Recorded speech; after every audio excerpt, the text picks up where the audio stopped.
నమస్తే. స్నేహం రాజకీయ పార్టీల మధ్య స్నేహాలు కామన్.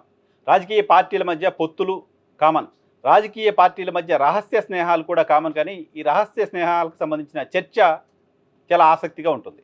తెలుగు రాష్ట్రాల్లో ప్రస్తుతం ఇటువంటి రహస్య స్నేహాలకు సంబంధించిన చర్చ చూస్తున్నాం. ఏంటి రహస్య స్నేహాలు అంటే, టీడీపీ అధినేత చంద్రబాబుకు తెలంగాణ ముఖ్యమంత్రి రేవంత్ రెడ్డికి మధ్య రహస్య స్నేహమేం కాదు, ఓపెన్ స్నేహమే.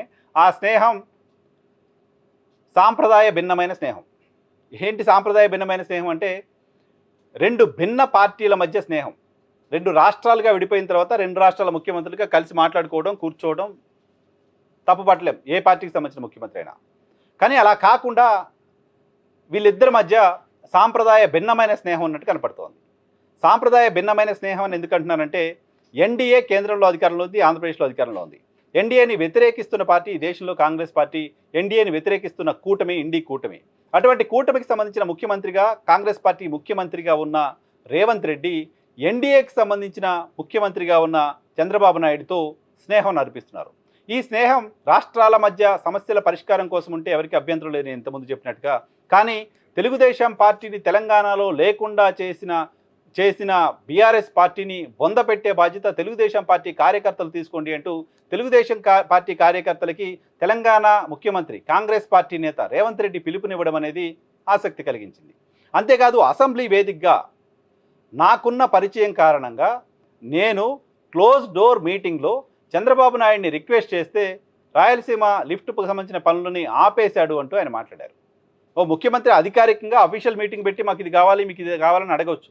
కానీ క్లోజ్ డోర్ మీటింగ్లో మాట్లాడి ఒక ఒప్పందం చేసుకోవడం, ఆ ఒప్పందాన్ని అక్కడ ముఖ్యమంత్రి అమలు చేయడం, ఆ తర్వాత ఆ ప్రాజెక్టుకు సంబంధించిన పనులు ఆపేశారు అని ముఖ్యమంత్రి అసెంబ్లీలో ప్రకటన చేయడం, ఇవన్నీ చూస్తే ఇవి సాంప్రదాయ భిన్నమైన స్నేహాలుగానే అనిపిస్తున్నాయి. సాంప్రదాయ భిన్నమైన స్నేహంగానే దీన్ని చూడాల్సిన అవసరం ఉంది.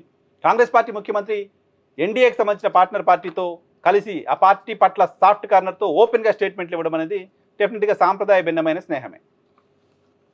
అదే సమయంలో బీహార్ ఎన్నికల సందర్భంగా కాంగ్రెస్ పార్టీకి సంబంధించిన నాయకులు, బీహార్లో మీరు నితీష్ కుమార్ని ఎన్డీఏని ఓడించండి, కేంద్రంలో ఎన్డీఏ సర్కార్ పడిపోతుంది, ఎందుకంటే కేంద్రంలో ఎన్డీఏ సర్కార్ ఈరోజు ఉందంటే నితీష్ కుమార్ చంద్రబాబు నాయుడు వల్లే.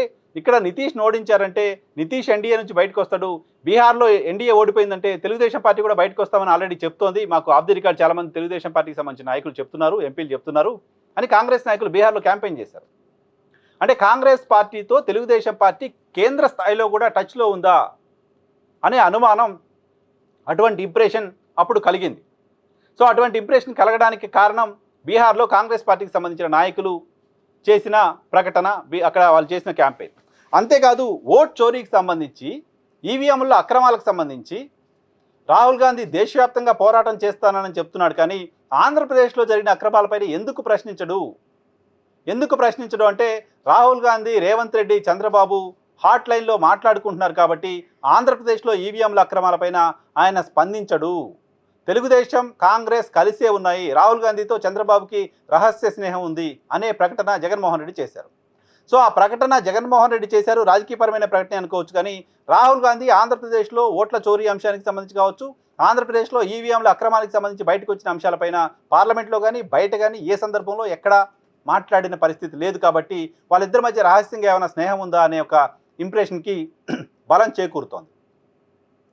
దాంతోపాటు మరొక రహస్య స్నేహం ఆంధ్రప్రదేశ్కు సంబంధించి, ఆంధ్రప్రదేశ్లో ఎన్డీఏ కూటమిలో ఉంటూ తెలంగాణలో కాంగ్రెస్ పార్టీకి, తెలుగుదేశం పార్టీకి సంబంధించిన వాళ్ళంతా ఓట్లేశారు అని జూబ్లీహిల్స్ ఎన్నికల సందర్భంగా తెలుగుదేశం క్యాడర్ అంతా కాంగ్రెస్కి ఓటేసేలా చేశారు రేవంత్ రెడ్డి అంటూ తెలుగుదేశం పార్టీ భజన చేసే ఓ పత్రికా అధిపతి కథనం రాయడం చూసాం. సో అంటే తెలంగాణలో తెలుగుదేశం పార్టీ కాంగ్రెస్ పార్టీ కోసం పనిచేస్తుంది అని ఆల్మోస్ట్ అందరూ, రేవంత్ టీం కావచ్చు, తెలుగుదేశం పార్టీ భజన చేసే పత్రికలు కావచ్చు చెప్తూ ఉన్నాయి. అంటే ఆంధ్రప్రదేశ్లో కాంగ్రెస్ని వ్యతిరేకించి, దేశవ్యాప్తంగా కాంగ్రెస్ని వ్యతిరేకించిన తెలుగుదేశం పార్టీ తెలంగాణలో కాంగ్రెస్ పార్టీని సమర్థిస్తుంది, ఇలాంటి ఒక పొలిటికల్ అట్మాస్ఫియర్ ఇక్కడ ఉంది. సేమ్ టైం తెలుగుదేశం పార్టీకి ఉన్న అనుమానం బయటికి చెప్పలేని పరిస్థితిలో, బయటికి చెప్తే ఏమవుతుందనే ఆందోళనలో తెలుగుదేశం పార్టీ ఉంది. తెలుగుదేశం పార్టీకి ఉన్న అనుమానం తెలుగుదేశం పార్టీ మీడియా ఛానల్లో క్రమంగా వ్యక్తీకరిస్తున్న అభిప్రాయం ఏంటంటే, భారతీయ జనతా పార్టీతో జగన్మోహన్ రెడ్డి రహస్య స్నేహం చేస్తున్నారు. భారతీయ జనతా పార్టీతో జగన్మోహన్ రెడ్డి రహస్య స్నేహం చేస్తున్నారు కాబట్టే జగన్మోహన్ రెడ్డి పైన కేసుల అంశం ఎటు ముందుకు పోవట్లేదు, ఆ కేసుల అంశం తేలట్లేదు. ఆ కేసుల అంశం తేలకపోవడం వెనక రీజన్ జగన్మోహన్ రెడ్డి, భారతీయ జనతా పార్టీకి సంబంధించిన ముఖ్య నాయకులు కలిసి ఉన్నారు. వాళ్ళిద్దరూ కలిసి ఉండడం కారణంగా జగన్మోహన్ రెడ్డికి మేలు జరుగుతోంది. ఇన్ని అక్రమాలు చేసిన జగన్మోహన్ రెడ్డి బయట ఉంచుతున్నారంటే బీజేపీ మద్దతు లేకుండా ఉంచుతారా? బీజేపీ మద్దతు లేకుండా జగన్మోహన్ రెడ్డి సస్టైన్ అయ్యే పరిస్థితి ఉంటుందా? బీజేపీ ఎలా మద్దతు ఇస్తుంది జగన్మోహన్ రెడ్డికి అని సన్నాయి నొక్కులు నొక్కుతున్నారు. లోపల అటువంటి ఆందోళనలోనూ ఉన్నారు. సో లోపల అటువంటి ఆందోళనలో ఉండడానికి కారణం భారతీయ జనతా పార్టీకి సంబంధించిన కేంద్ర పెద్దలు జగన్మోహన్ రెడ్డిని ఇమీడియట్గా అరెస్ట్ చేసి లోపల వేయడానికి సహకరించట్లేదు అనే అనుమానం. లిక్కర్ కేసులో జగన్మోహన్ రెడ్డి రేపో ఎల్లుండో జైలుకు పోతారంటూ తెలుగుదేశం పార్టీ మీడియా విస్తృతంగా వార్తలు రాసింది. జైలుకు పంపించేస్తున్నాం, రేపో ఎల్లుండో అరెస్ట్ అంటూ ప్రకటనలు చేసింది. కానీ అది వాస్తవ రూపం దాల్చలేదు సరికదా. మద్యం కేసు నీరుగారిపోవడం చూస్తున్నాం. సో అనేక వివేకానంద రెడ్డి కేసు అంశానికి సంబంధించి చూసాం. వివేకానంద రెడ్డికి సంబంధించిన కేసులో జగన్మోహన్ రెడ్డి పైన, భారతీ రెడ్డి పైన విచారణ కూడా చేయాల్సిన అవసరం లేదు అంటూ సిబిఐ కోర్టు చెప్పింది.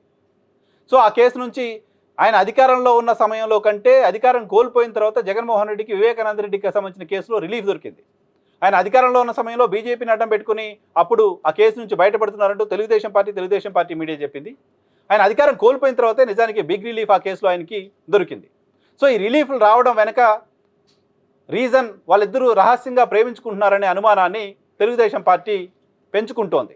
సేమ్ టైం భారతీయ జనతా పార్టీకి సంబంధించిన పెద్దలకు కూడా కాంగ్రెస్తో తెలుగుదేశం పార్టీ రహస్యంగా స్నేహం చేస్తోంది ఇలాంటి అనుమానం ఉంది. అటువంటి అనుమానం కనపడుతోంది. కారణం కొన్ని ఎగ్జాంపుల్స్. తెలంగాణలో తెలుగుదేశం పార్టీ, కాంగ్రెస్ పార్టీ కలిసి ఉంటున్న తీరు చూసిన తర్వాత న్యాచురల్గా వాళ్ళకి అనుమానం బలపడడానికి సంబంధించిన అవకాశం ఉంది.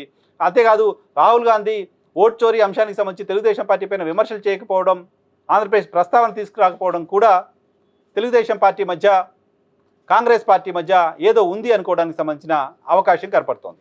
సో ఈ స్నేహాలకు సంబంధించిన చర్చ మరింత ముదిరే పరిస్థితి కనపడుతోంది. భారతీయ జనతా పార్టీని తెలుగుదేశం పార్టీ క్రమంగా అనుమానించే పరిస్థితి పెరుగుతోంది. మీరు ఒకసారి గుర్తు చేసుకుంటే 2018 కంటే ముందు ఎన్డీఏ నుంచి తెలుగుదేశం పార్టీ బయటికి రావడానికి ప్రధానమైన కారణం వాళ్ళకున్న అనుమానం జగన్మోహన్ రెడ్డితో భారతీయ జనతా పార్టీకి సంబంధించిన నాయకులు కలిసి ఉంటున్నారు అని. పీఎంఓలో మాకంటే ఎక్కువ విజయసాయి రెడ్డి, వైఎస్ఆర్ కాంగ్రెస్ పార్టీకి సంబంధించిన నాయకులే కనపడుతున్నారు అని. మేము వెళ్ళేసరికి వైఎస్ఆర్ కాంగ్రెస్ పార్టీ నాయకులు మాకు కనపడకుండా దాచుకుంటున్నారు భారతీయ జనతా పార్టీకి సంబంధించిన నాయకుల దగ్గర. భారతీయ జనతా పార్టీ మాకు తెలియకుండా వైసీపీతో రహస్యంగా స్నేహం చేస్తుందనే అనుమానాన్ని పెంచుకున్న చంద్రబాబు అప్పుడు భారతీయ జనతా పార్టీ నుంచి బయటకు వచ్చారు, ఎన్డీఏ కూటమి నుంచి బయటకు వచ్చారు. సో ఇప్పుడు కూడా 2 ఏళ్ల తర్వాత క్రమంగా తెలుగుదేశం పార్టీలో అటువంటి అనుమానం, అటువంటి పొసెసివ్నెస్ పెరుగుతోంది. భారతీయ జనతా పార్టీ, వైఎస్ఆర్ కాంగ్రెస్ పార్టీ మధ్య సంబంధాలను చూసి ఆంధ్రప్రదేశ్లో ఎన్డీఏ కూటమి అధికారంలోకి వచ్చిన తర్వాత కూడా కేంద్రంలో కొన్ని బిల్స్కి రాష్ట్రపతి ఎన్నికలకు సంబంధించి వైఎస్ఆర్ కాంగ్రెస్ పార్టీ, ఉపరాష్ట్రపతి ఎన్నికలకు సంబంధించి వైఎస్ఆర్ కాంగ్రెస్ పార్టీ ఎన్డీఏ కూటమికి మద్దతు ఇచ్చింది. ఒక్క మాట కూడా భారతీయ జనతా పార్టీ పెద్దలను ఉద్దేశించి జగన్మోహన్ రెడ్డి క్షణం వరకు విమర్శ చేయలా. ఆంధ్రప్రదేశ్లో ఎన్డీఏ కూటమి ఉన్నప్పటికీ ఎన్డీఏ సర్కార్ అనే మాట అనకుండా తెలుగుదేశం పార్టీ పైన విమర్శలు చేస్తూ వస్తున్నారు. ఈ మధ్యకాలంలో పవన్ కళ్యాణ్ పైన కూడా విమర్శలు తగ్గించారు. ఇవన్నీ కూడా తెలుగుదేశం పార్టీలో అనుమానాలు పెరగడానికి, వైసీపీ బీజేపీ రహస్య స్నేహం ఉంది అని నమ్మడానికి కారణమవుతున్నాయి. సేమ్ టైం తెలంగాణలో జరుగుతున్న పరిణామాలు కాంగ్రెస్ టీడీపీల మధ్య రహస్య స్నేహం ఉంది అనడానికి సంబంధించిన బేస్ని, ఎండార్స్మెంట్ని ఇస్తున్నట్లు అర్థం చేసుకోవాలి.